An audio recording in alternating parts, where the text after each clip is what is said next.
Please do not leave cases or parcels unattended anywhere on the station.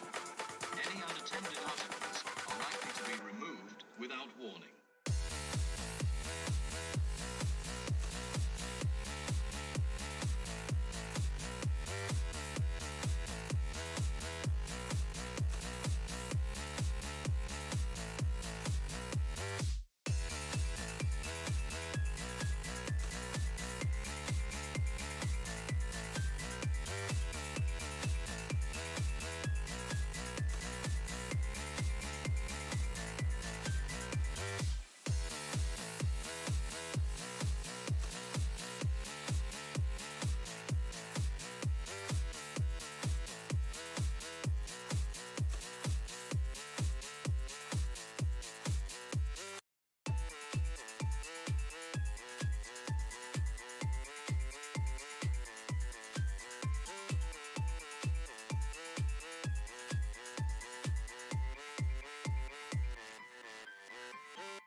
Got a little Swedish there. Yeah.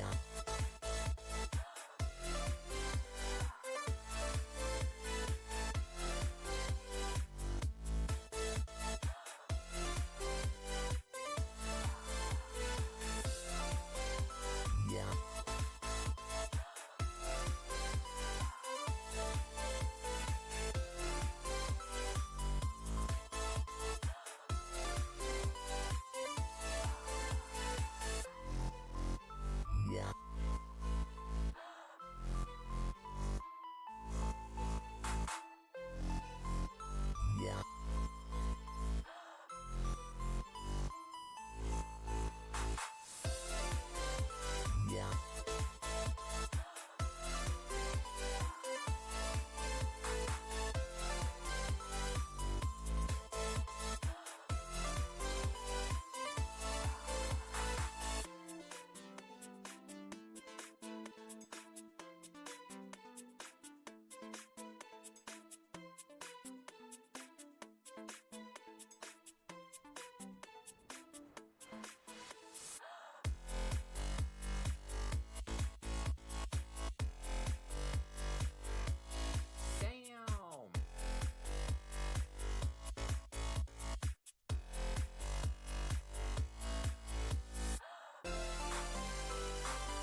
I just realized I am a complete idiot and I had the microphone muted the whole time. Again, I don't understand how this keeps happening.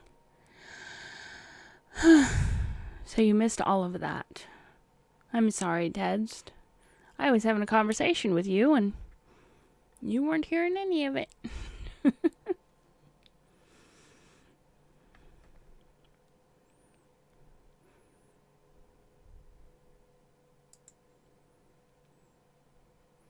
Same way I was saying that on the just chatting screen, I've moved our campfire to the beach and added some ocean waves. So if it is not light, I can go back and visit the campfire. Just thought it would be nice to have some waves. Move our campfire to some new scenery.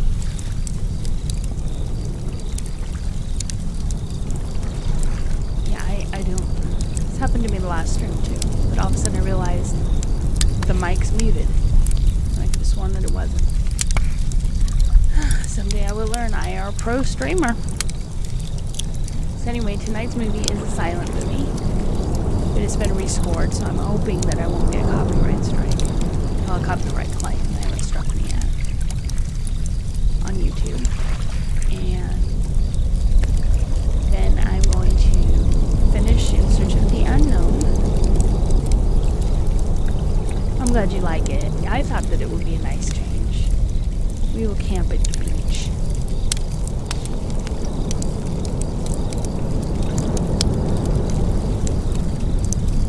And then once I finish Search of the Unknown, because there's only one chapter left. So I'm definitely going to finish that tonight. After the movie. And then we can either watch some 5-minute craft videos and laugh at them. Or I will start on Ozma of Oz and see how far I can get into that.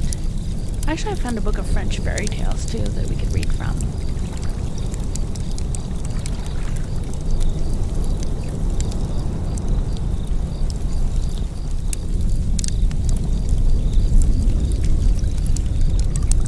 So now I'll go back over and we will start our movie and you will be able to actually hear me.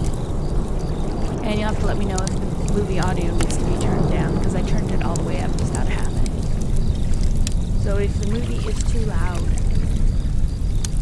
you can let me know and I will turn the volume down.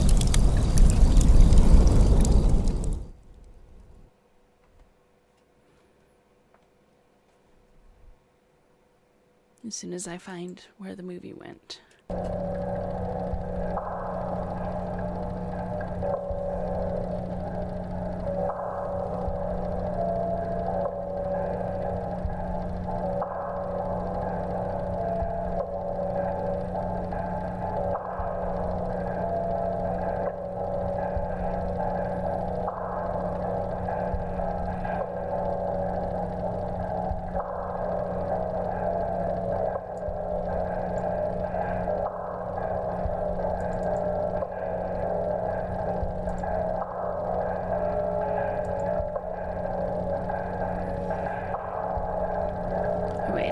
I should read the text for you. I can at least do that much of a service. A tale of the modern reappearance of an 11th century myth involving the strange and mysterious influence of a Mont Blanc monk over a somnambulist. I'm not looking up what that means.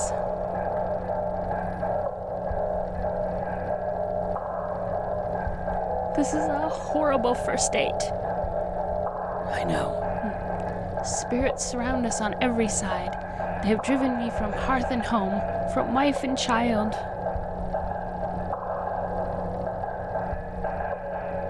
That looks like your wife there. You're fine.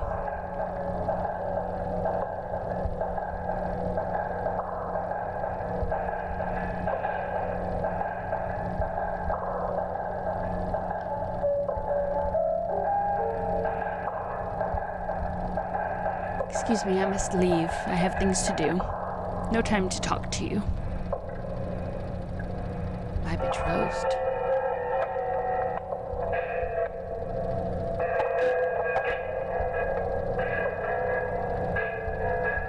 She's getting awfully close to that cliff. I mean, What she and I have experienced is yet more remarkable than the story you have told me. I will tell you.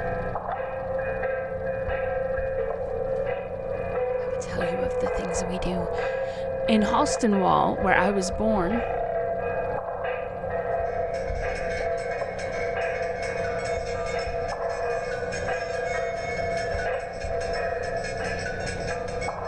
traveling fair had arrived. I wonder if that means we're going to get into the fetishes early on.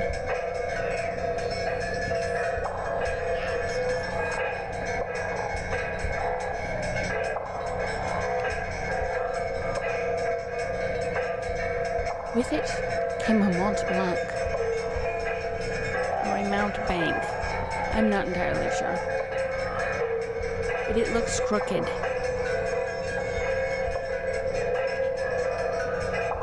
Charles Dickens, let me read a Christmas carol for you.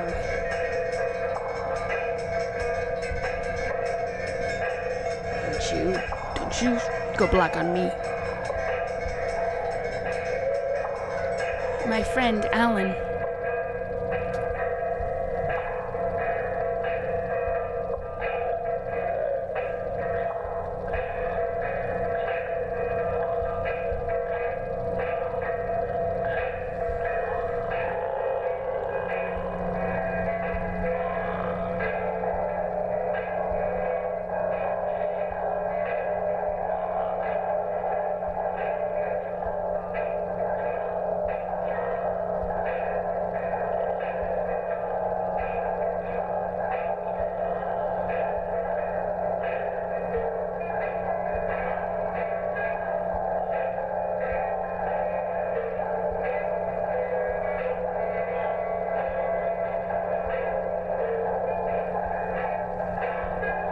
And now we walk around.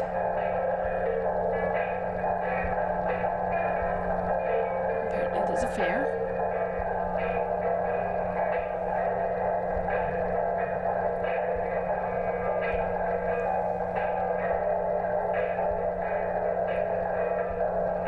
Come, Francis, let's go to the fair.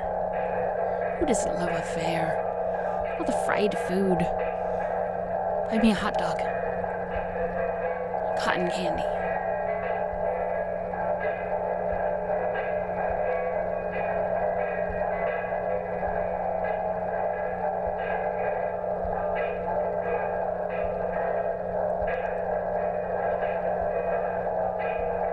The town clerk is in a bad mood today. And who wouldn't be? There's a fair and he's stuck working. Have some free tickets. Dr. Caligari.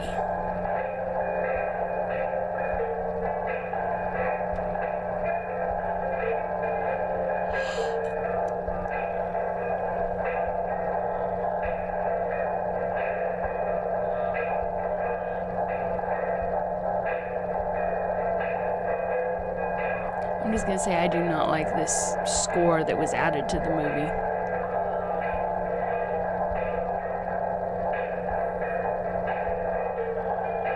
Sit down, fool. Sit down and keep your hands and legs within the car during this ride.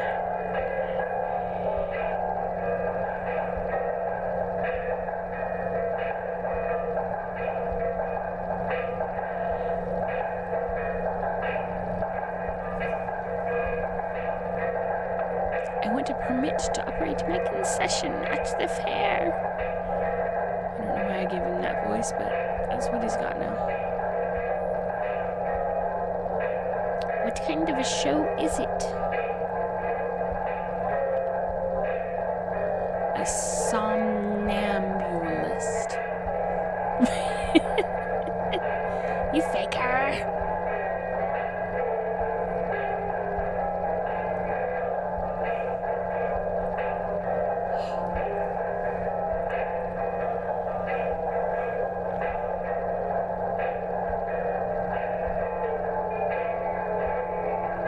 So many people going to the lopsided fair. It's okay, Teds. Take your time.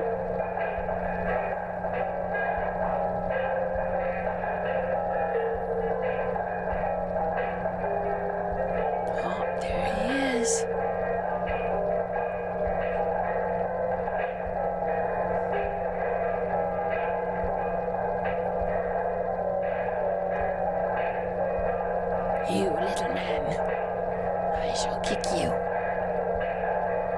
Or not. Like, is no one concerned about how crooked this fair is?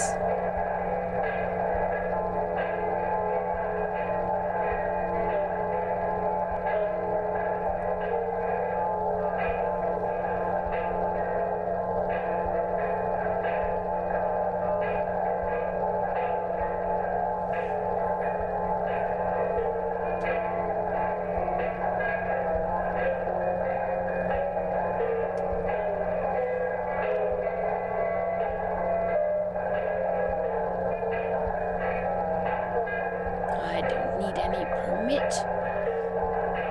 I shall do my own thing.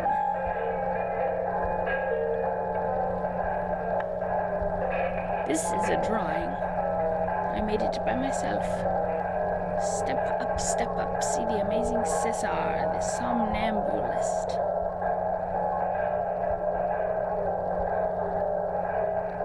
I drew this painting with my own crayons. That night, the first of a strange series of murders occurred.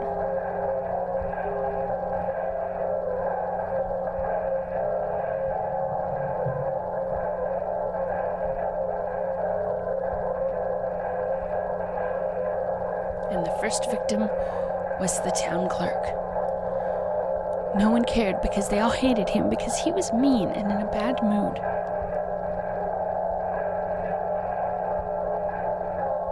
Yeah, he's dead.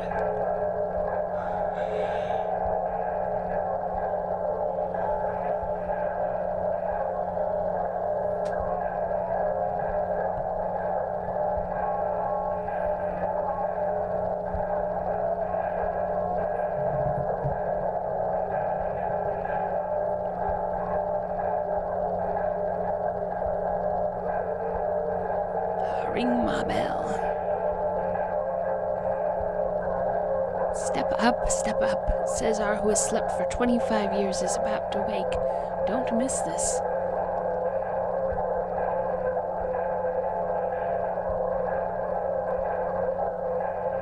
Behold my Crayola drawings. I did them myself. I am very proud. Be gone with you now. Be gone.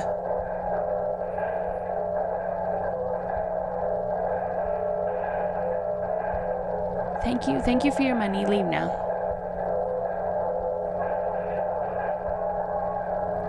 The cabinet of Dr. Caligari.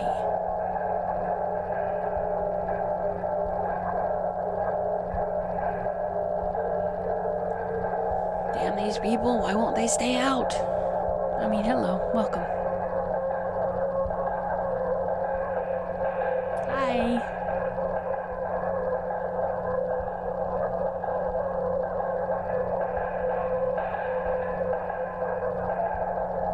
Look, there is a nothing, and there is a something. Look at the something over there. It is mighty. I can hit it with a stick, apparently. I can open the door. There is Cesar. Behold, mighty Cesar.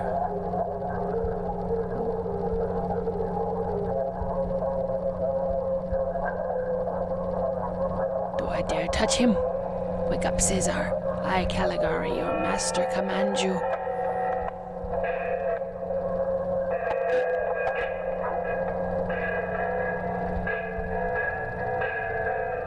Wake up any day now.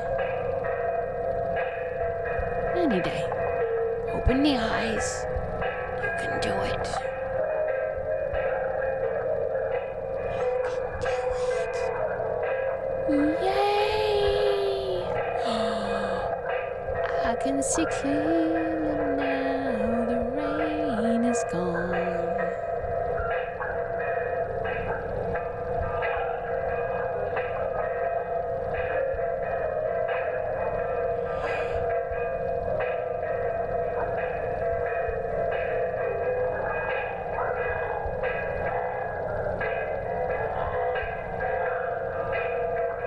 Little baby steps. Little baby steps. Behold the zombie.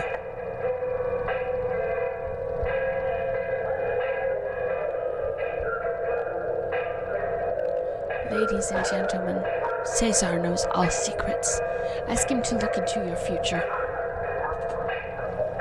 Be sure to ask him nicely, though, and tip him.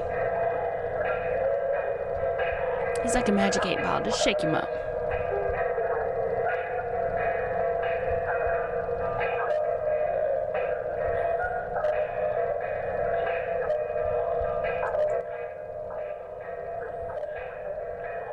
How long shall I live? Well, until you die.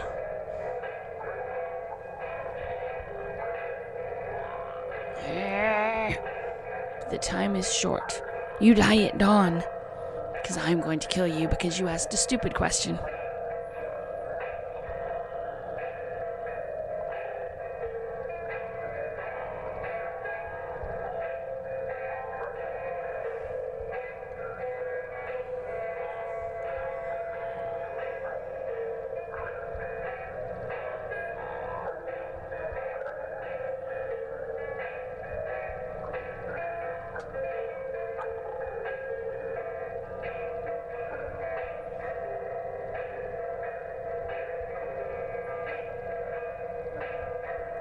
Murder reward.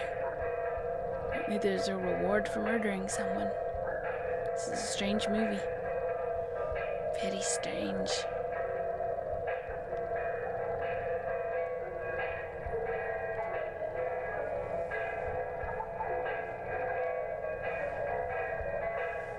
Let us go home. The three of us, we will have a menage a trois. We will finally get some fetishes. Hello?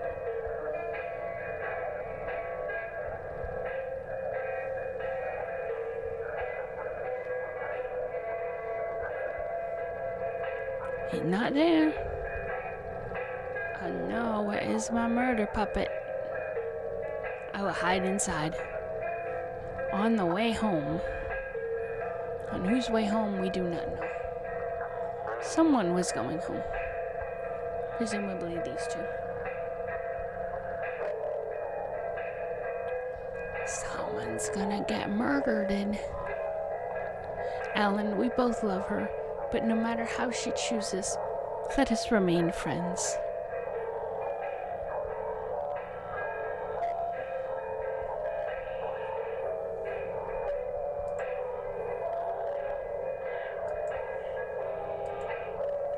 Night.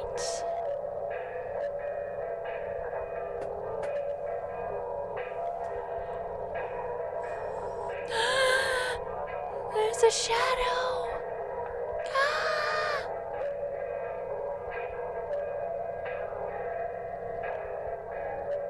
That looks more like a cat fight. That's a stabby thing.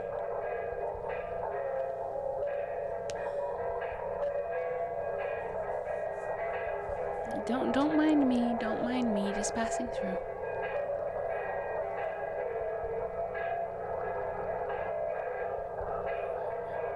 Mr. Francis, Mr. Allen is dead. Murdered.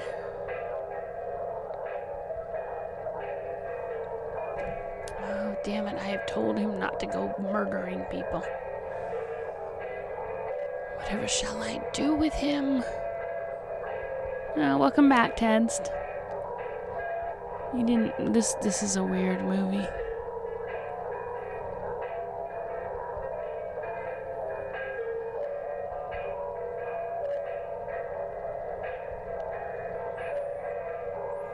Well, thank you for resubscribing, Ted.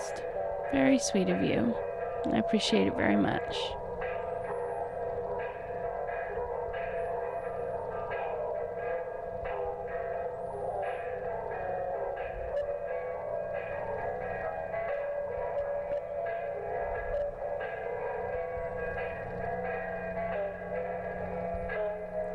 The prophecy of this whatever.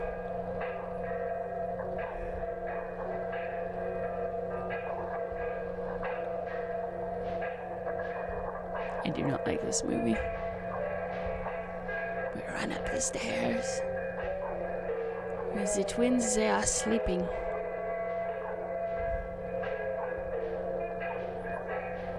He was murdered with a pointy thing by a zombie.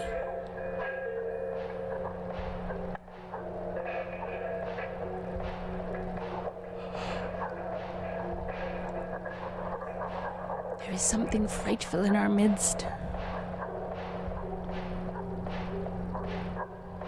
But I cannot see what it is.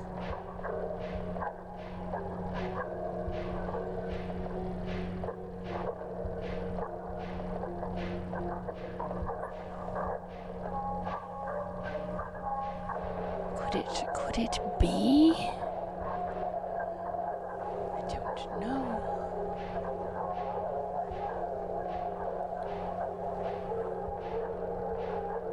Let us go up the down staircase to find out. Or down the up staircase, whichever you wish.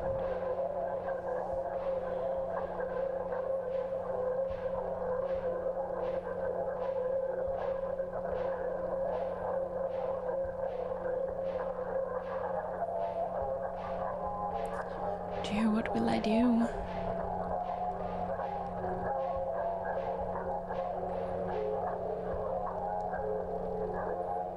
Oh, there's a woman.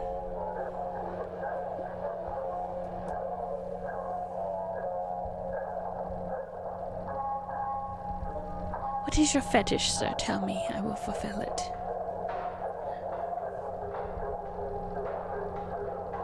Oh, not that.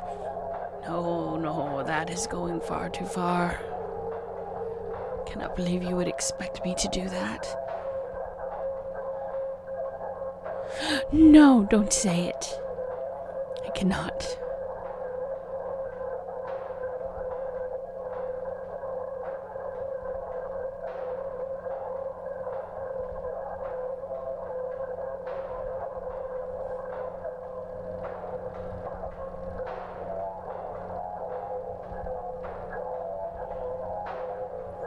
I know, it must have been some fetish for the way she reacted.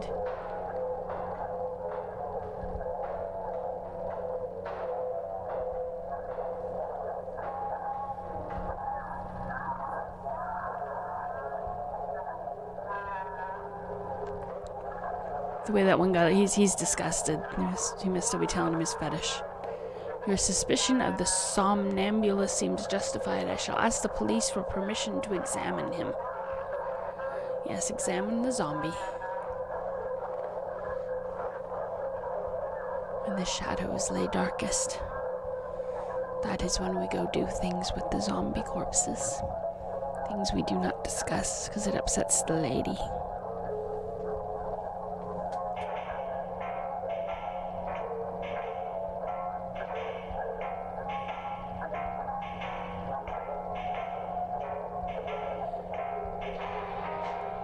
Margot, here I come in. Hi, I'm over here. Help, help, it is he, the killer.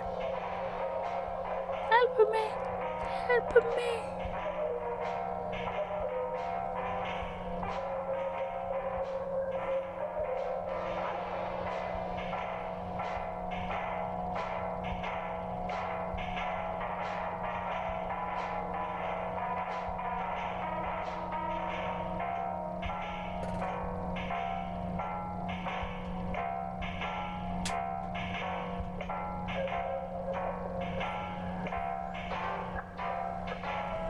You just sit there.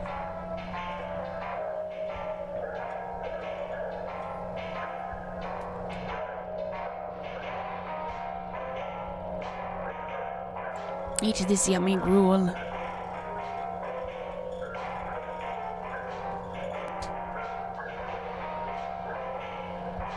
Back down you go.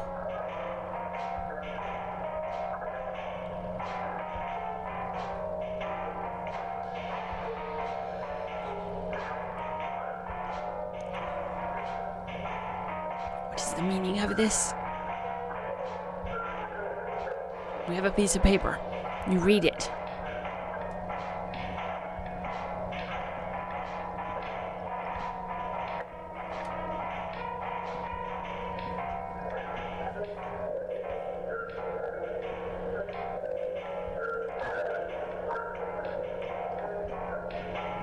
Come, let us fulfill your fetishes. I don't mind.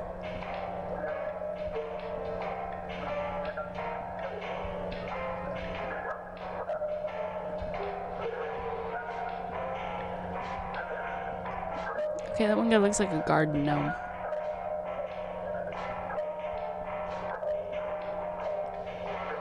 I'll not do it. Then I will hit you with the pointy pointy.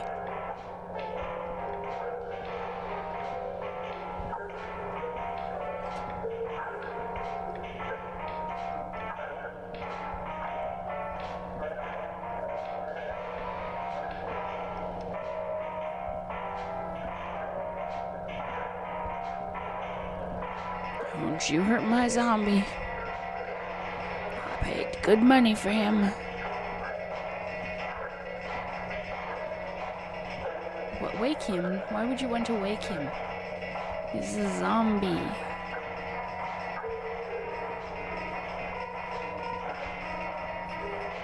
It's fine, Tats. You're fine.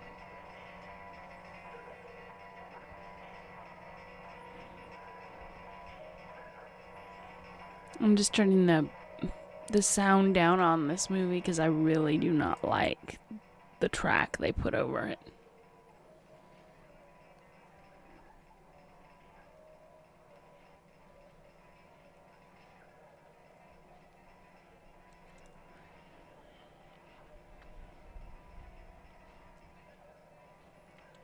Anxious about the long absence of her something.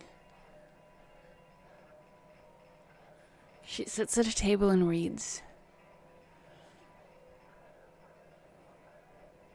This may be our first fetish-free film. Oh, that's so sad.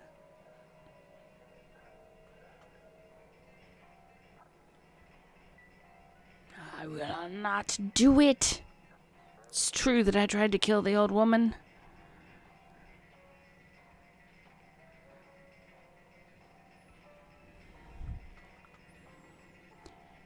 Yeah, somebody else put their own score over it, I guess, because the music was getting copyright claimed from the original film, but this is just, I do not like. I swear I had nothing to do with the other murder, so help me God. I did not do it. I only tried to kill one person.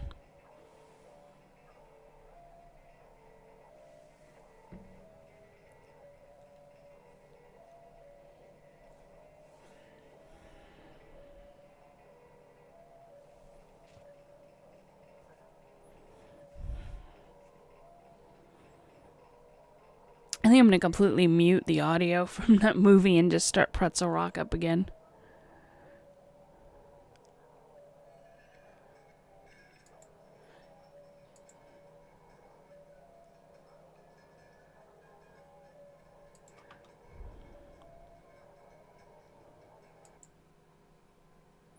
Wait, what in the...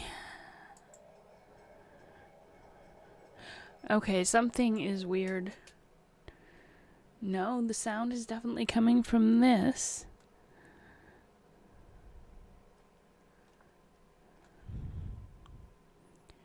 Okay, we are going to mute that. We are going to start Pretzel Rock up again.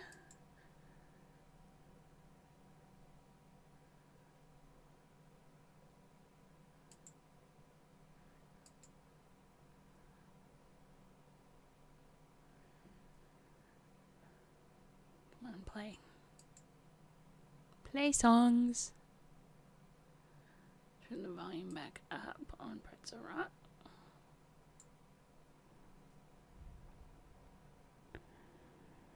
Oh, shoot. I can't. Okay. I know how to do this. Going to audio track, disable. Please let that work.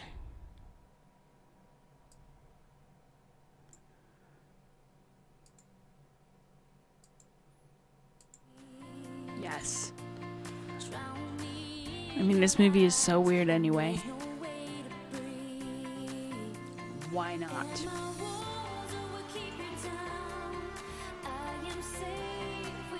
I thought I might find my father, Dr. Olson, here.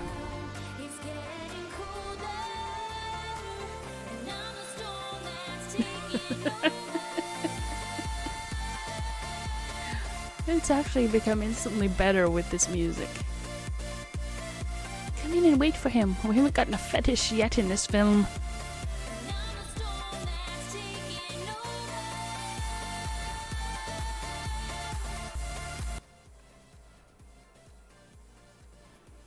Come in, child, come in. It's fine.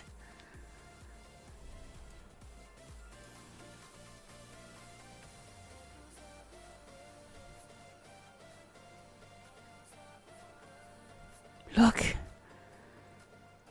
Your new lover. Do you like him?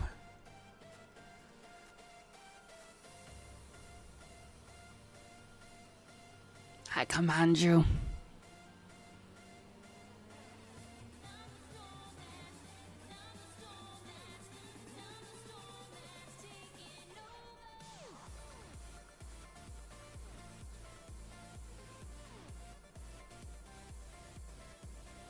Oh dear God, you can't expect me to touch him or be with him. I do not want to make babies with a zombie. After the funeral, not sure whose funeral, just, the funeral.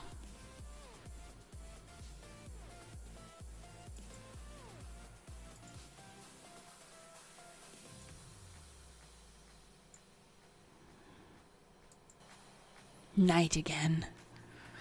Always the cursed night.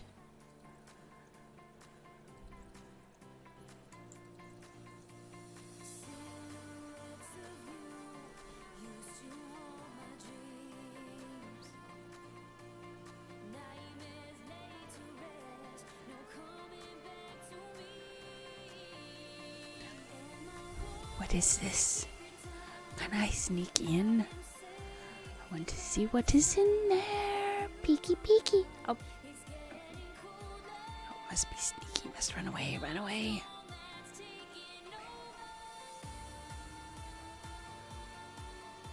Yo, old guy. You in there? He's sleeping. And she is sleeping. So apparently her and the old guy live together. And here we have the shadow. Only the shadow knows.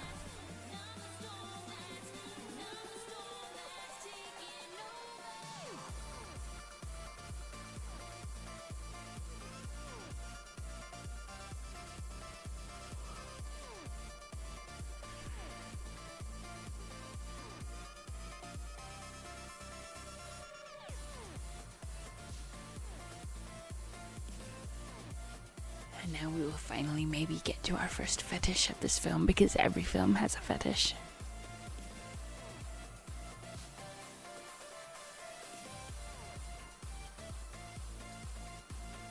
It also annoys me that everything in this movie is slanted. Like, the bar things on the windows are all slanted.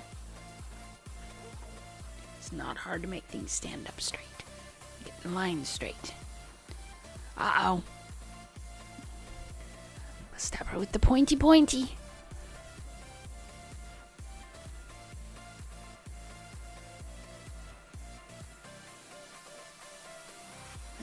But I can't.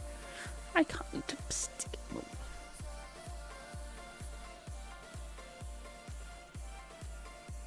Well, that escalated quickly. Here's our fetishes. And that was a separate fetish of its own.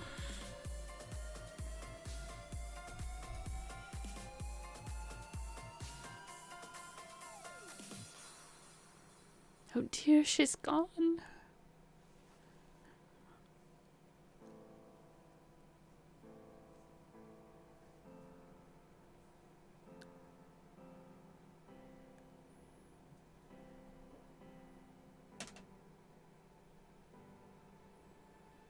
I will carry you like potatoes. Half a potato. Her front half seems to be missing. Oh, nope, there it is.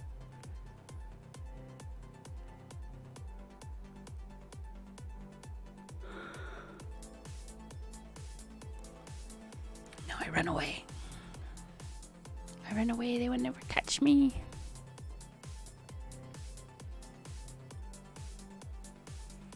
We're off to see the wizard, the wonderful Wizard of Oz. Oh no, I can't carry her.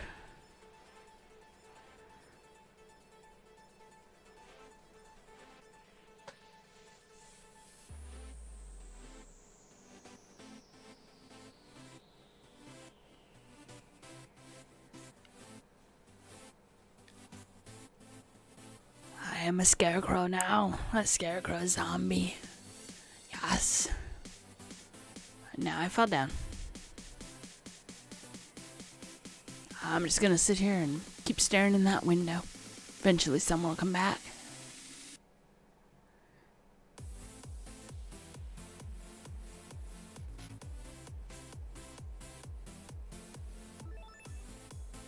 Come back to us, dear. Come back to us. Don't be a zombie. Cesar! Now that you have stabbed me with your pointy, no other man will do for me.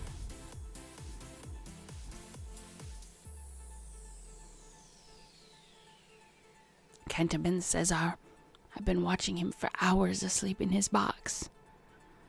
It was his twin. It was his evil, murderous twin.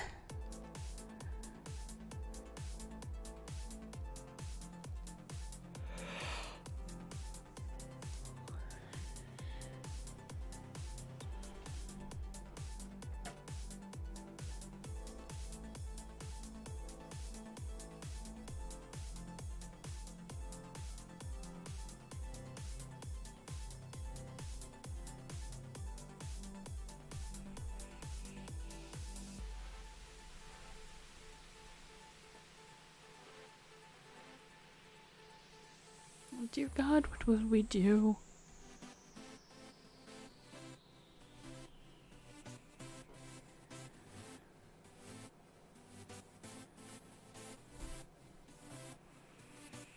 Well, one of you have an idea. Must I do it all on my own? I hope so. Let me see him.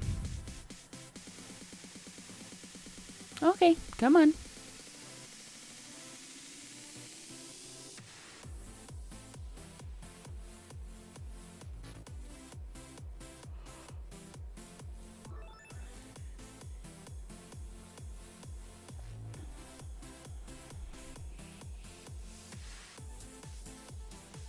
Don't mind me.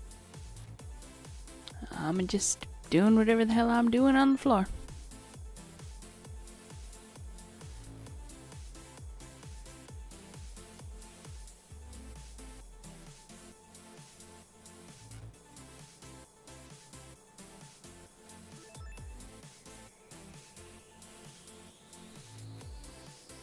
He must not be disturbed.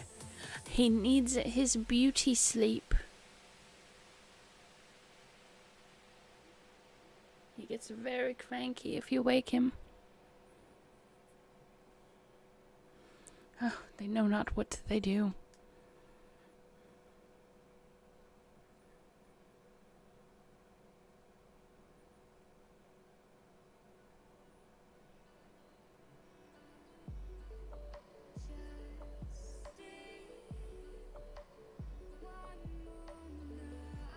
There he is.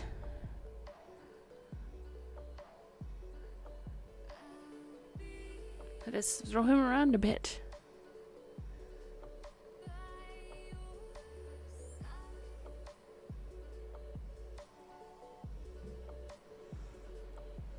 Let us walk the yellow brick road.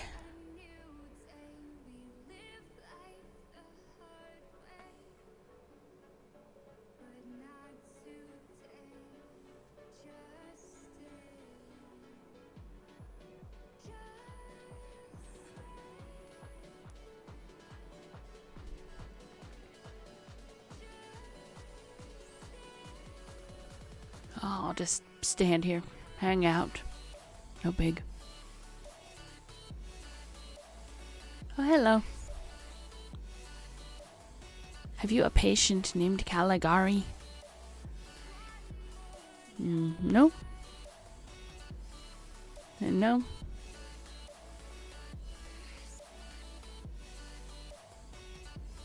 Hey, you know any Caligaris? Hello, baby. How are you? My sweet baby. Only the head of the Institute can divulge the identity of our patients. Would you care to see him? He is very, very scary. He is a scary, scary man. You do not want to see him.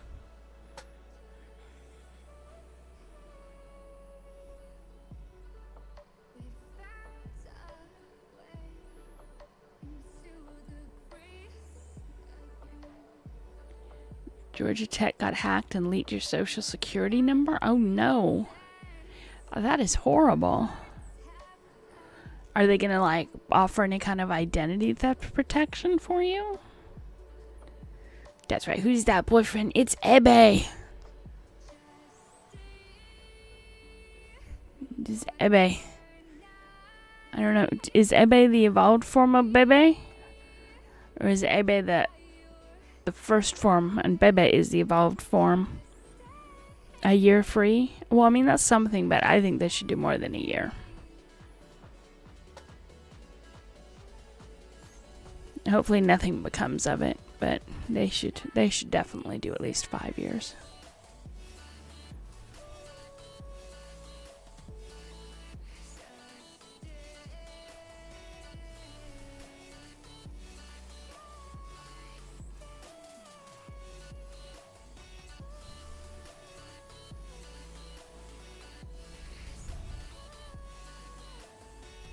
Yeah, that really sucks.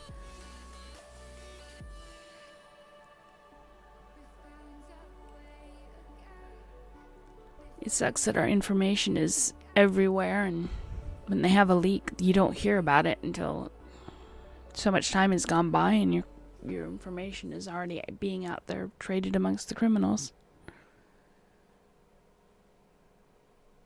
A collection from something 1196.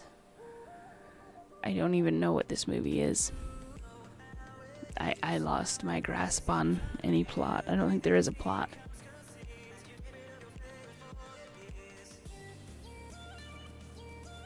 I do like it much better with the Pretzel Rocks player than with the score that it had, though.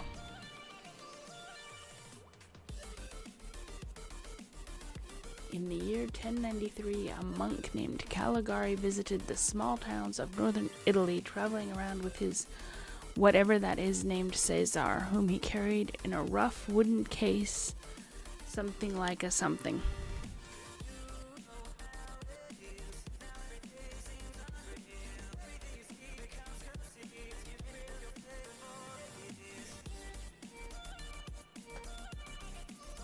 He ordered his somnambulist when he had completely forced into his power to carry out his adventurous plans for months. He caused in town after him great panic by repeated occurrences of murder committed always under the same circumstances. I'm not sure how murder qualifies as an adventurous plan. I guess murder would be an adventure. Case histories and notes.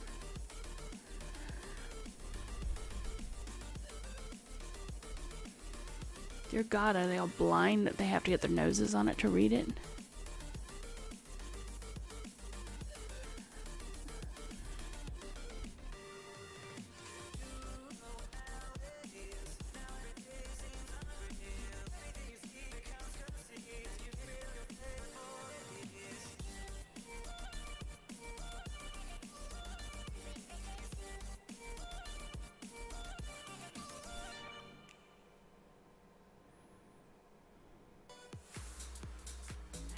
It's true. He could have been a hobo, and he was just a murder hobo.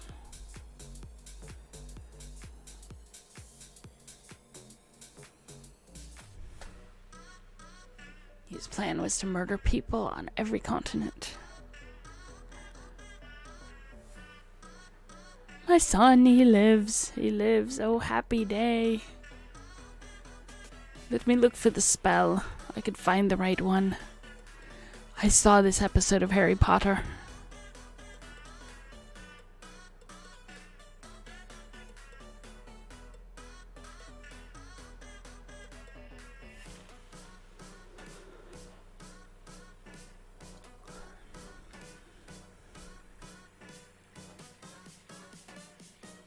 Can he be made to commit murder? Well, apparently he can.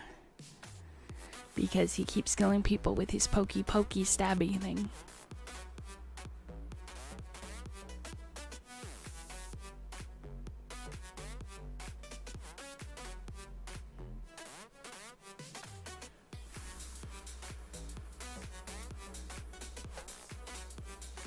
So apparently he was a patient in a hospital and crazy old dude got a hold of him.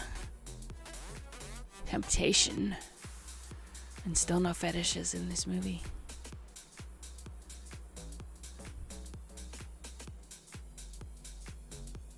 Dear God, are you having the dry heaves, man?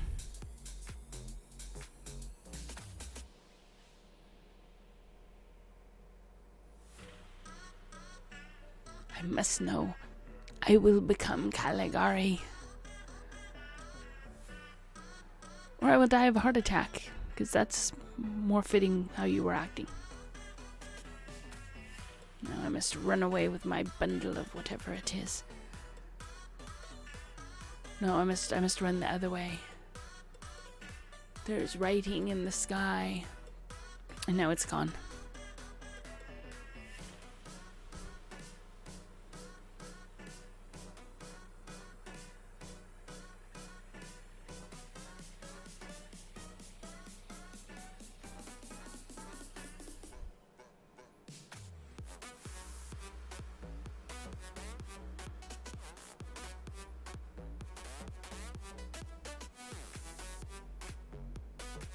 You can tell that one guy in the end is like, why am I even here? They don't ask my opinion. They don't listen to anything I say. Why am I here?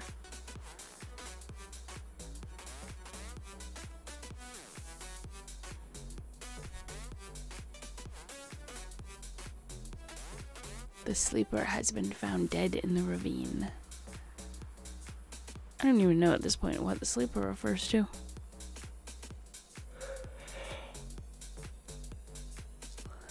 Somewhere I think we've still got a girl who is in love with him now. Or at least she is infatuated. She's enthralled. That's the word. She's enthralled because he got her with his pokey stabby stick.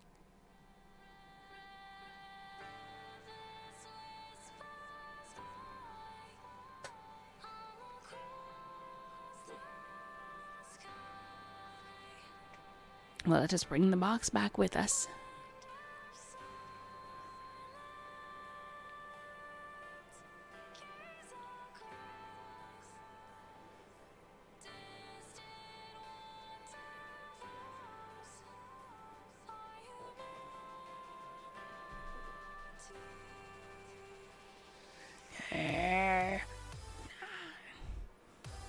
Now I've got you, my pretties.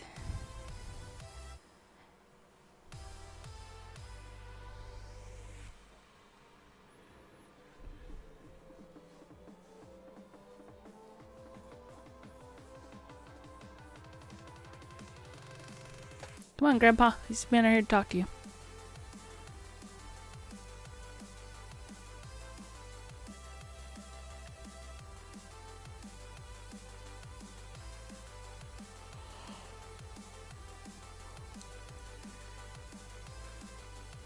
Oh, there she is.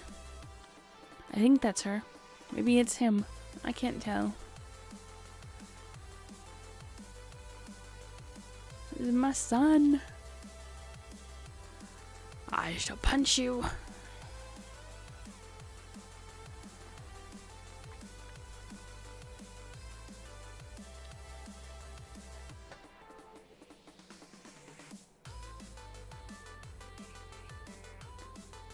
No, this movie hasn't made any sense from the beginning. It really hasn't. And the score that was put on it, I was just annoying me too much, and so I switched to just the Pretzel Rocks player, and I think that this music makes it much better. But yeah, no, it didn't make sense.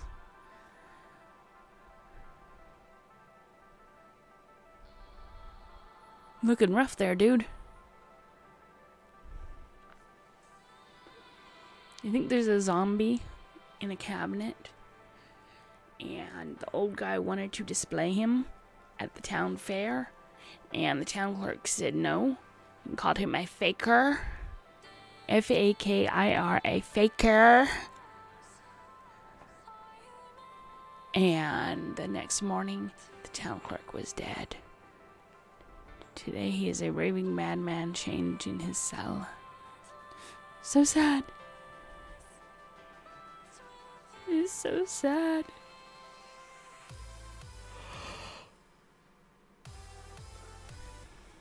Come on, let's go get him to mischief. No one sees us. Oh, there she is. She's still alive.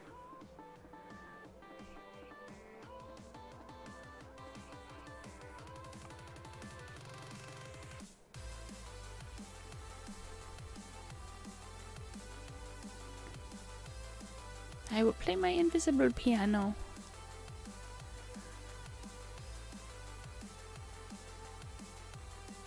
Are they like all in a mental asylum now? Don't get too close. See, there is Caesar. If you let him prophesy for you, you will die. Well then by all means let me have him prophesy for me. I mean, we're all gonna die someday, right? At least Caesar tell you when.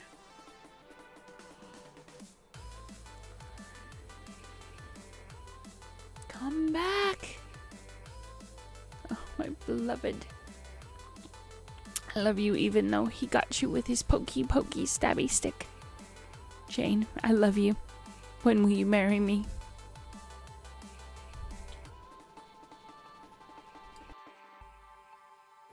When hell freezes over.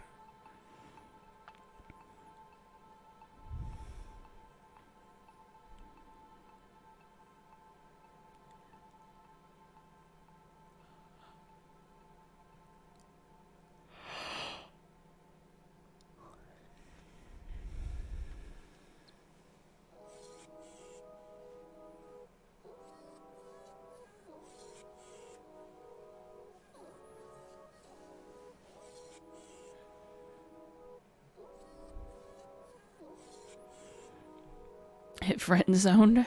Yeah. Yep.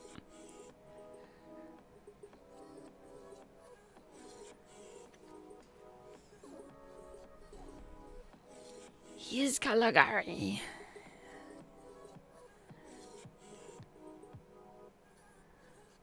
You became very animated.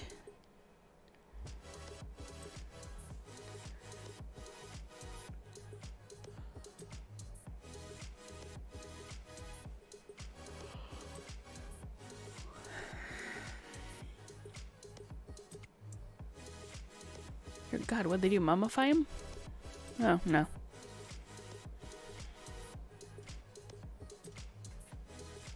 Let me look into your eyes. Deep into your eyes. No, you lay down like a good boy.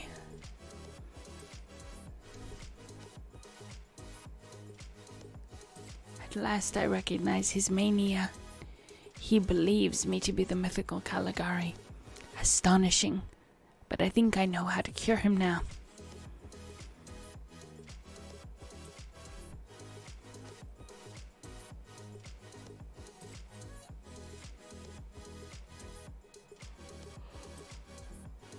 The end.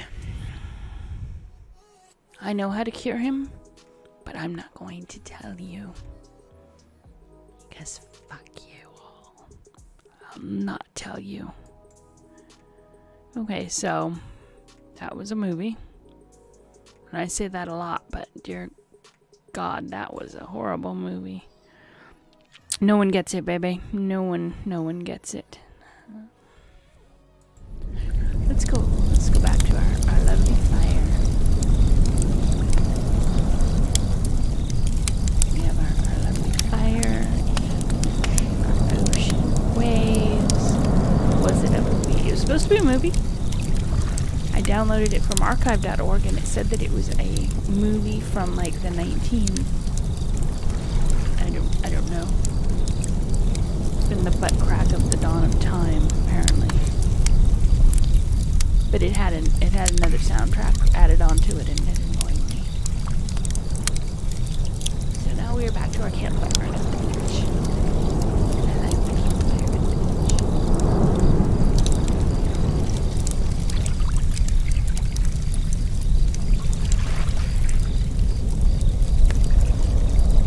I see Ribsh in the chat. The cat, dear God. In the chat.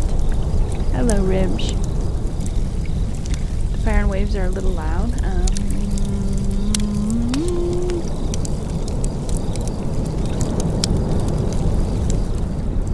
can back them off a little bit.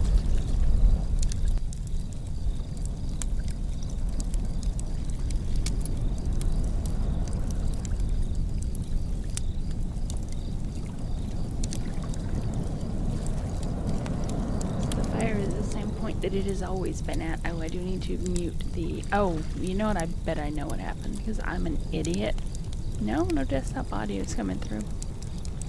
I thought maybe I forgot to mute my own stream on the dashboard, but nope.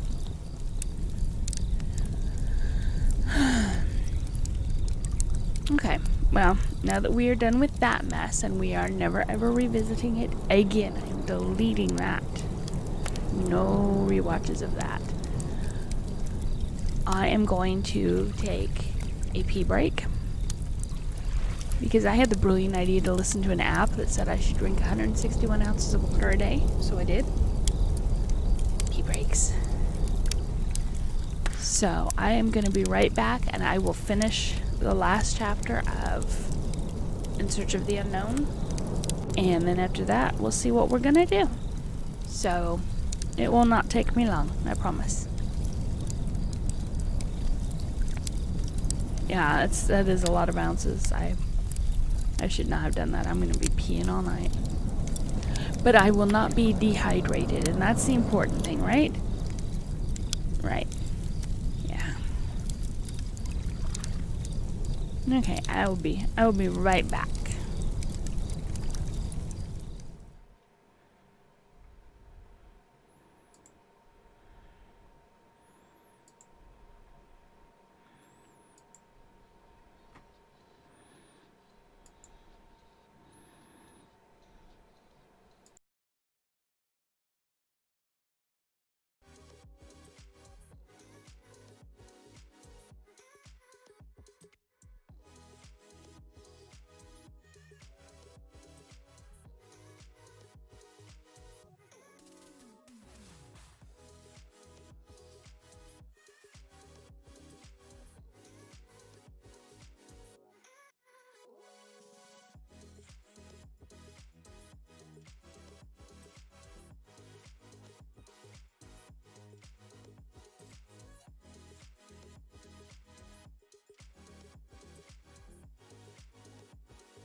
Alright, I am back, and we are going to finish this story once and for all.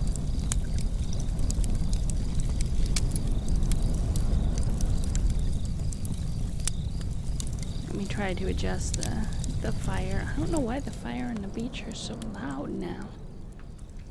But, so does that sound okay, or do I need to turn them up a little more?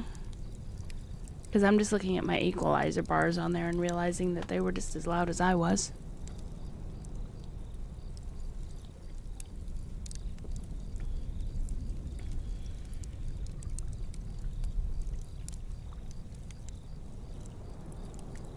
Does it sound okay now? Alright.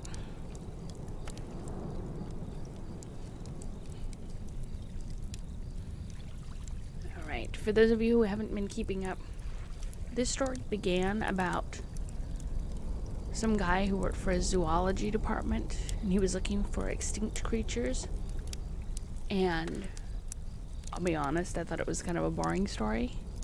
But now, the last 3 chapters, we get to magical cat girls. Like, what could be more awesome than that? It should have been magical cat girls from the beginning. But we have magical cat girls now. So, here we are for our last chapter of this story. It was nearly 10 o'clock, and our train was rapidly approaching Paris. We passed village after village wrapped in mist, station after station hung with twinkling red and blue and yellow lanterns, then sped on again with the echo of the switch bells ringing in our ears. When at length the train slowed up and stopped, I opened the window and looked out upon a long, wet platform shining under the electric lights. A guard came running by, throwing open the doors of each compartment and crying, "Paris next! Tickets, if you please!" I handed him my book of coupons, from which he tore several and handed it back. Then he lifted his lantern and peered into the compartment, saying, "Is Monsieur alone?" I turned to Wilhelmina. "He wants your ticket. Give it to me." "What's that?" demanded the guard. I looked anxiously at Wilhelmina. "If your father has the tickets," I began, but was interrupted by the guard, who snapped, "Monsieur will give himself the trouble to remember that I do not understand English." "Keep quiet," I said sharply in French. "I am not speaking to you." The guard stared stupidly at me, then at my luggage, and finally, entering the car, knelt down and peered under the seats. Presently he got up, very red in the face, and went out, slamming the door. He had not paid the slightest attention to Wilhelmina, but I distinctly heard him say, "Only Englishmen and idiots talk to themselves." "Wilhelmina," I faltered, "do you mean to say that the guard could not see you?" She began to look so serious again that I merely added, "Never mind. I don't care whether you are invisible or not, dearest." "I am not invisible to you," she said. "Why should you care?" A great noise of bells and whistles drowned our voices, and amid the whirring of switch bells, the hissing of steam, and the cries of "Paris, all out!" our train glided into the station. It was the professor who opened the door of our carriage. There he stood, calmly adjusting his yellow nightcap and drawing his dressing gown closed with the corded tassels. "Where have you been?" I asked. "On the engine?" "In the engine, I suppose you mean," I said. "No, I don't. I mean on the engine. On the pilot. It was very refreshing. Where are we going now?" "Do you know Paris?" asked Wilhelmina, turning to me. "Yes. I think your father had better take you to the Hôtel Normandie on the Rue de l'Echelle. But you must stay there too." "Of course, if you wish." She laughed nervously. "Don't you see that my father and I could not take rooms now? You must engage 3 rooms for yourself." "Why?" I asked stupidly. "Oh dear. Why, because we are invisible." I tried to repress a shudder. The professor gave Wilhelmina his arm, and as I studied his ensemble, I thanked heaven that he was invisible. At the gate of the station I hailed a 4-seated cab, and we rattled away through the stony streets, brilliant with gas jets, and in a few moments rolled smoothly across the Avenue de l'Opéra, turned onto the Rue de l'Echelle, and stopped. A bright little page, all over buttons, came out, took my luggage, and preceded us into the hallway. I, with Wilhelmina on my arm and the professor shuffling along beside me, walked over to the desk. "Room?" said the clerk. "We have a very desirable room on the second, fronting the Rue Saint-Honore. But I want 3 rooms." "3 separate rooms," I said. The clerk scratched his chin. "Monsieur is expecting friends?" "Say yes," whispered Wilhelmina, with a suspicion of laughter in her voice. "Yes," I repeated feebly. "Gentlemen, of course?" said the clerk, looking at me narrowly. "1 lady." "Married, of course?" "What's that to you?" I said sharply. "What do you mean by speaking to us?" "Us?" "I mean me," I said, badly rattled. "Give me the rooms and let me get to bed, will you?" "Monsieur will remember," said the clerk coldly, "that this is an old and respectable hotel." "I know it," I said, smothering my rage. The clerk eyed me suspiciously. "Front," he called with irritating deliberation. "Show this gentleman to apartment 10. "How many rooms are there?" I demanded. 3 sleeping rooms and a parlor." "I will take it," I said with composure. "On probation," muttered the clerk insolently. Swallowing the insult, I followed the bellboy up the stairs, keeping between him and Wilhelmina, for I dreaded to see him walk through her as if she were thin air. A trim maid rose to greet us and conducted us through the hallway into a large apartment. She threw open all the bedroom doors and said, "Will monsieur have the goodness to choose?" "Which will you take?" I began, turning to Wilhelmina. "I? Monsieur!" cried the startled maid. That completely upset me. "Here," I muttered, slipping some silver into her hand. "Now, for the love of heaven, run away." When she had vanished with a doubtful "Merci, monsieur," I handed the professor the keys and asked him to settle the thing with Wilhelmina. Wilhelmina took the corner room, the professor rambled into the next one, and I said good night and crept wearily into my own chamber. I sat down and tried to think. A great feeling of fatigue weighed my spirits.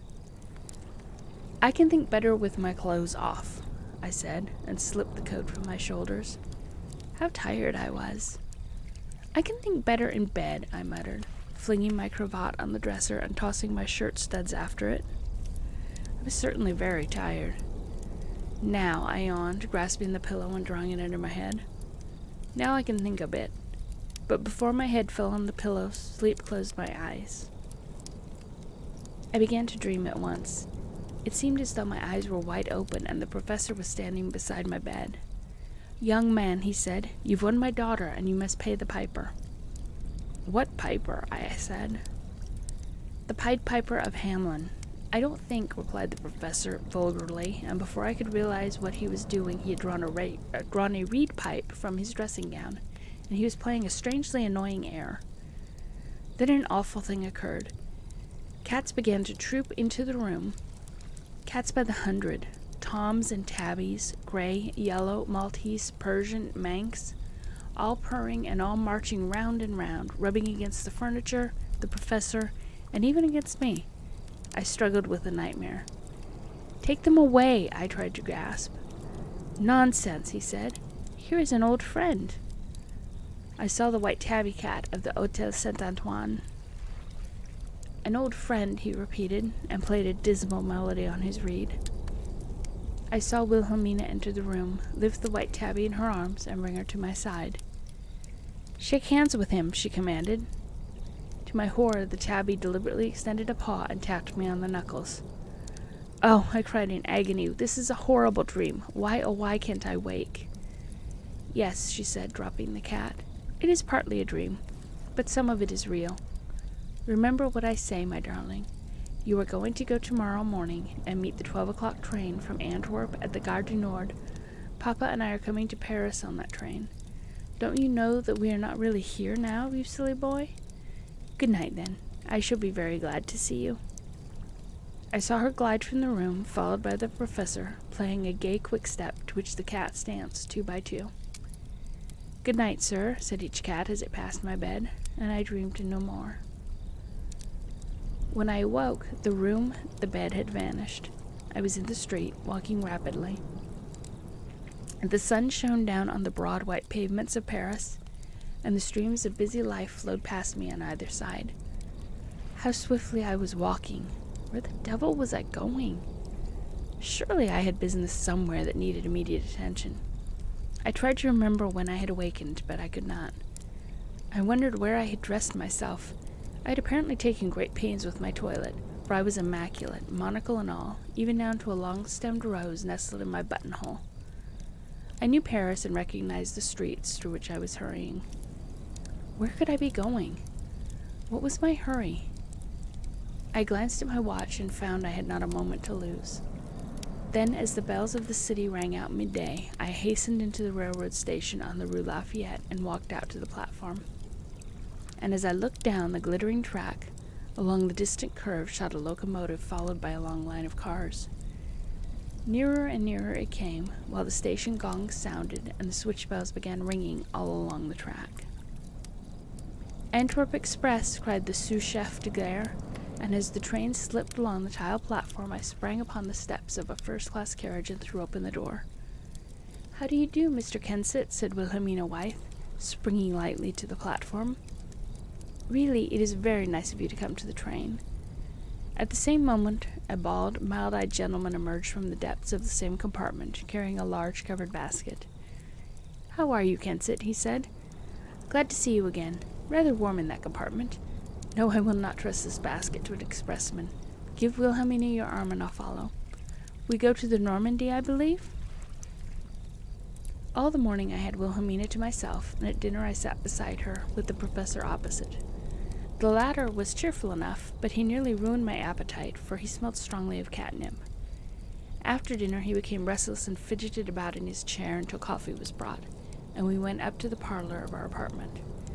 Here his restlessness increased to such an extent that I ventured to ask him if he was in good health. "It's that basket, the covered basket which I have in the next room," he said. "What's the trouble with the basket?" I asked. "The basket's all right, but the contents worry me." "May I inquire what the contents are?" I ventured. The professor rose. "Yes," he said, "you may inquire of my daughter." He left the room, but reappeared shortly, carrying a saucer of milk. I watched him enter the next room, which was mine. "What on earth is he taking that into my room for?" I asked Wilhelmina. "I don't keep cats." "But you will," she said. "I? Never." "You will if I asked you to." But you won't ask me." "But I do." "Wilhelmina!" "Harold, I detest cats." "You must not." "I can't help it." "You will when I ask it. Have I not given myself to you? Will you not make a little sacrifice for me?" "I don't understand. Would you refuse my first request?" "No," I said miserably. "I will keep dozens of cats." "I do not ask that. I only wish you to keep one." "Was that what your father had in the basket?" I asked suspiciously. "Yes, the basket came from Antwerp." "What? The white Antwerp cat?" I cried. "Yes. And you ask me to keep that cat? Oh, Wilhelmina." "Listen," she said. "I have a long story to tell you. Come nearer, close to me. You say you love me." I bent and kissed her. "Then I shall put you to the proof," she murmured. "Prove me." "Listen, that cat is the same cat that ran out of the apartment in the Waldorf when your great aunt ceased to exist, in human shape. My father and myself, having received word from the Mahatmas of the Trust Company, sheltered and cherished the cat. We were ordered by the Mahatmas to convert you. The task was appalling, but there is no such thing as refusing a command, and we laid our plans. That man with the white spot in his hair was my father." "What? Your father is bald." He wore a wig then. The white spot came from dropping chemicals on the wig while experimenting with a substance which you could not comprehend. Then that clue was useless. But who could have taken the crimson diamond? And who is the man with the white spot on his head who tried to sell the stone in Paris? That was my father. He took the crimson diamond, I cried aghast. Yes and no. That was only a paste stone that he had in Paris. It was to draw you over here. He had the real crimson diamond also. Your father? Yes, he has it in the next room now. Can you not see how it disappeared, Harold? Why, the cat swallowed it. Do you mean to say that the white tabby swallowed the crimson diamond? By mistake. She tried to get it out of the velvet bag, and as the bag was also full of catnip, she could not resist a mouthful. And unfortunately just then you broke in the door and so startled the cat that she swallowed the crimson diamond. There was a painful pause. At last I said, Wilhelmina, as you are able to vanish, I suppose you are also able to converse with cats? I am, she replied, trying to keep back the tears of mortification. And that cat told you this? She did. And my crimson diamond is inside that cat. It is.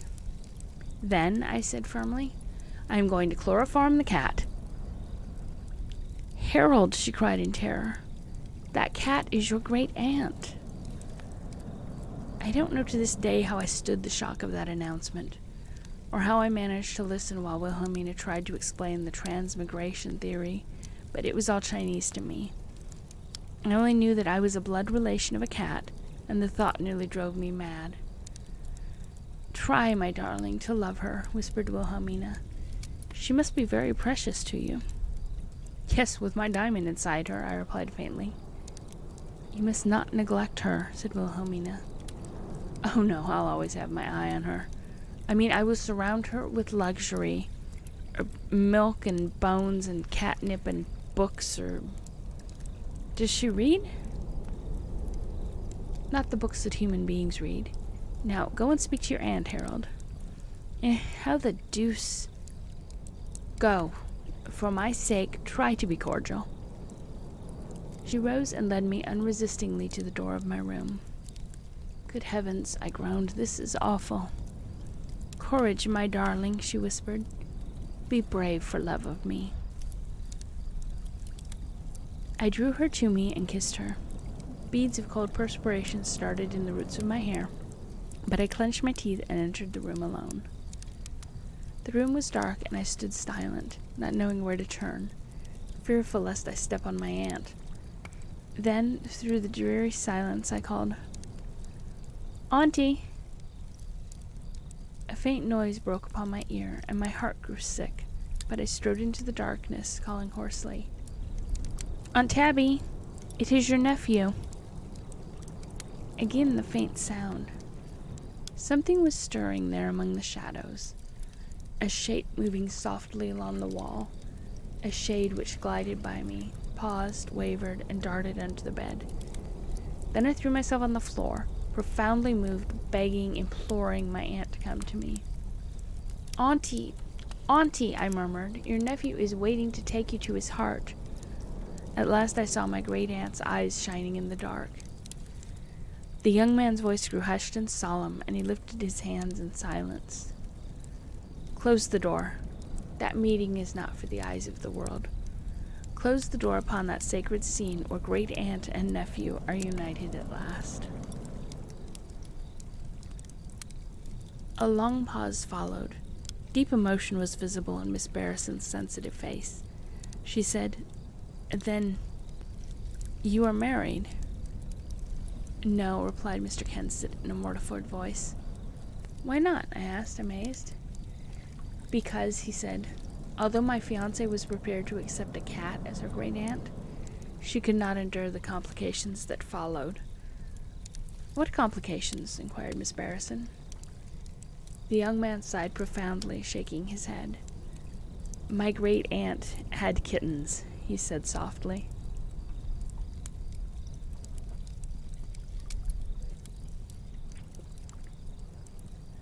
The tremendous scientific importance of these experiences excited me beyond measure. The simplicity of the narrative, the elaborate attention to corroborative detail, all bore irresistible testimony to the truth of these accounts of phenomena vitally important to the entire world of science. We all dined together that night, a little earnest company of knowledge seekers in the vast wilderness of the unexplored, and we lingered long in the dining car, propounding questions, advancing theories, speculating upon possibilities of most intense interest. Never before had I known a man whose relatives were cats and kittens, but he did not appear to share my enthusiasm in the matter. You see, he said, looking at Miss Barrison, it may be interesting from a purely scientific point of view, but it has already proved a bar to my marrying. Were the kittens black? I inquired.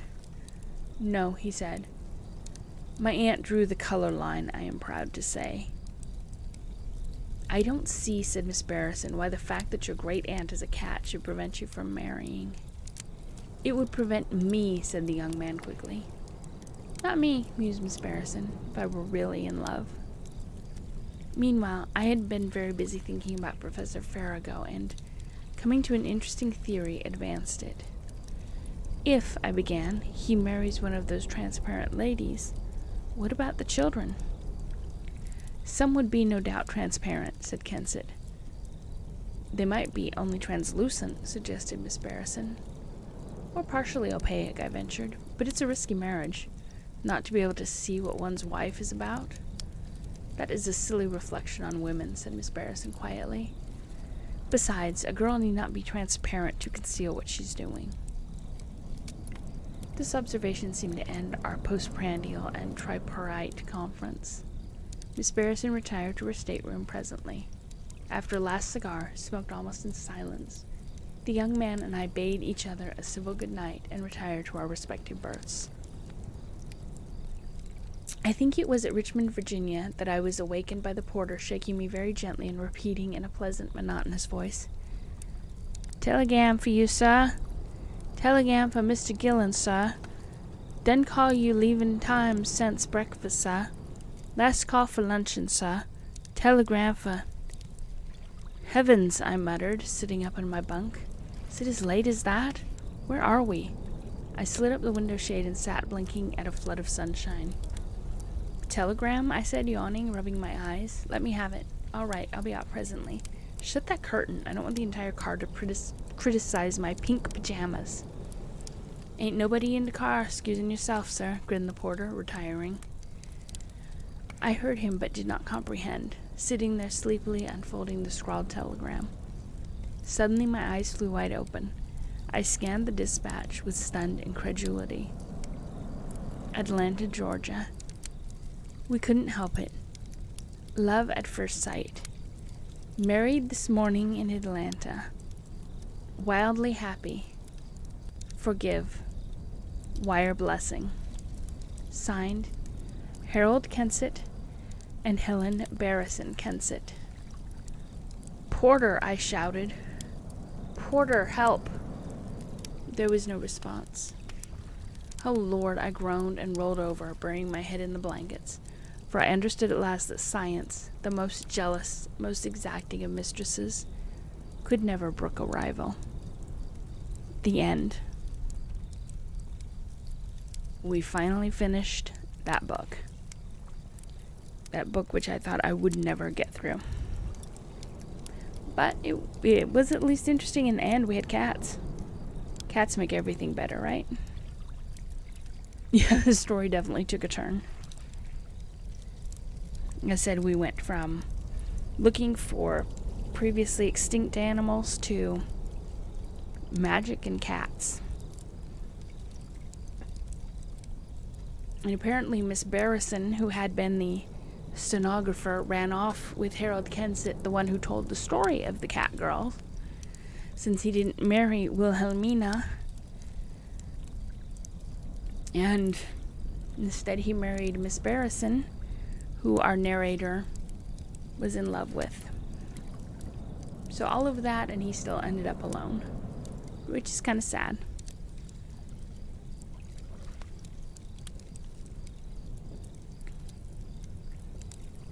Writer was like, nah, I want this to be about cats instead now. I do think that is what happened. Because the whole book was, I mean, I'm not going to say it was boring, but it was boring. It was interesting, but, And then all of a sudden, cat girls.